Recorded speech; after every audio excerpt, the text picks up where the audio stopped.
top we have a very thin lip line. I'm just going to add a bit of color there. And now I'm going to put the teeth in. So I'm going into my mother color here with white. And I want a fair amount of white. We're not going to give this person pearly whites, but we are going to lay them in with just a very light mother color value. Now, I'm going to be going back in, this looks a little funny, later on and lightening these teeth up, but I want to start them in shadow first. Now, when you're doing your teeth, you want to make sure that you're getting the shape of the teeth right, because that can completely change the look of the person. And another thing that's important to keep in mind is these little gums, these little V shapes of the gums, okay? We don't want to lose any of those. So I will just lay these teeth in and go back in probably quite a bit to work on getting these teeth right, trying to see where they touch the bottom lip. And as we go out, I'm going to adjust this color, because the teeth that are tucked in further back in the back of the mouth, they would end up being in more shadow, so you need to darken those. And the two that are right up in the front would be the lightest and the biggest. So these two can come down a little bit lower. I am still using a fairly large brush for this, but I do want to just get those positioned. There's a bit of a highlight on this one, and we're going to put a bit more highlight on those two, okay, just to get them in place.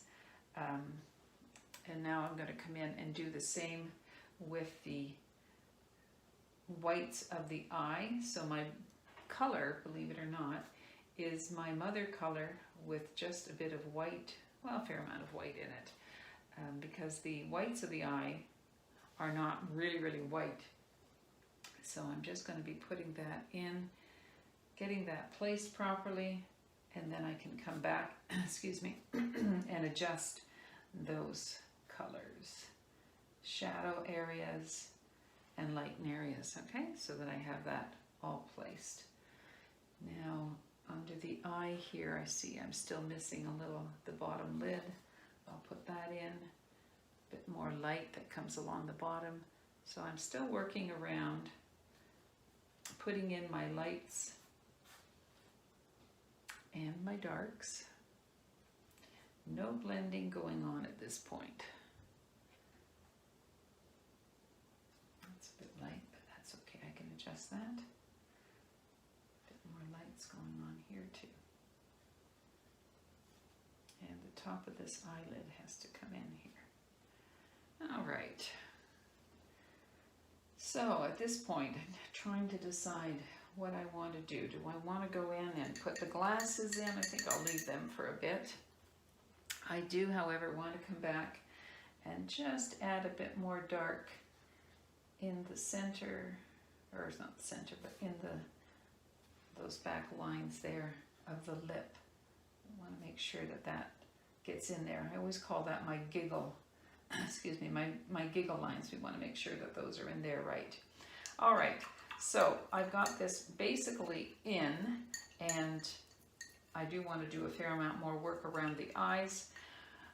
But I'm going to just come in now and show you where we can go in for those of you that like to do a more high realism and want this blended a lot more. So I'm using just a soft filbert brush, and I'm going to just touch it into my terps and dry it out. And then I'm going to come in and just patting this color, this light. You can see how I can work this right in to my different values here. I want to keep in mind the shape of the cheeks, that they're rounded. So I want to make sure that I'm getting that shape as I come into the cheeks. And I'll smooth this down, and then I can come back in and adjust my colors. So as I look here, this light, this highlight, works its way right up into the nose. And then I want to just see if I can soften a few of these lines. So very little pressure on my brush here, coming in to soften the features on the face. There is a shadow that goes through here a little bit more. I might have to come back in. I might be able to steal a little bit of color from there. There we go, from the outside. And blend that back in. And you can see how we can get some really nice, soft value changes. And all I have to do is wipe my brush and go back in.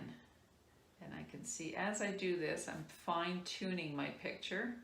I can see where I have to maybe pick up a little bit more paint for certain areas. So here we have quite a highlight, so I can just tap that highlight out and work it down. We have that nice shadow under the chin.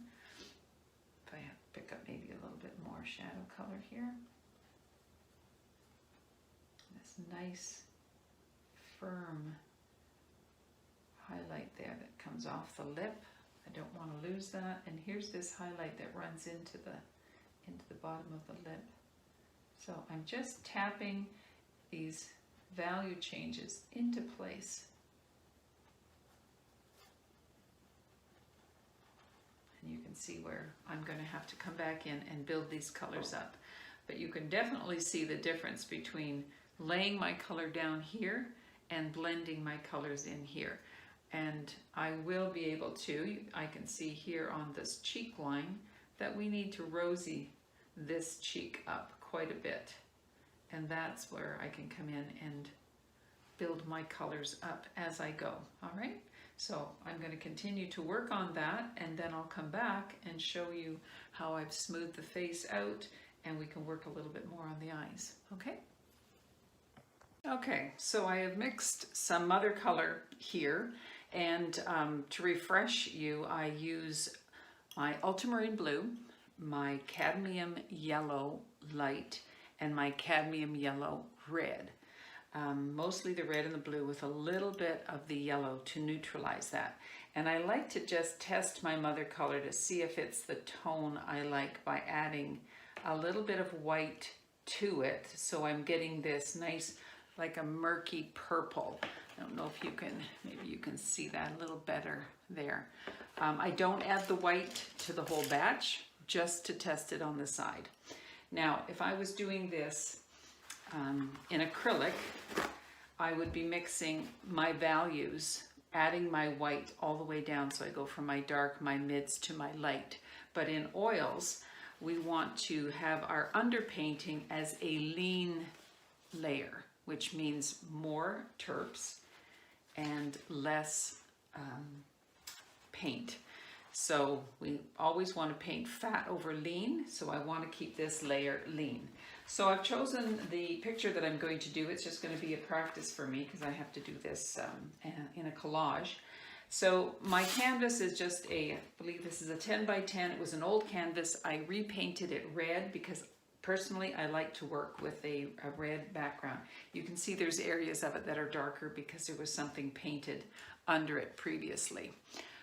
So anyways, I've got my picture drawn out, and now using my black and white, I will switch to my color later, but using just my black and white image, I'm going to do an underpainting using my mother color.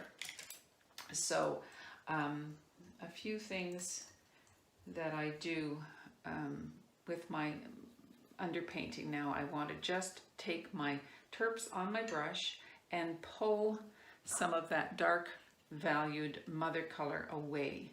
Okay, so this is nice and thin and lean. It's a lean layer. And with this, I'm going to come in and start to just put in where I see my darks. If I'm working and I find that my paint is going on too dark, I just need to add more turpentine.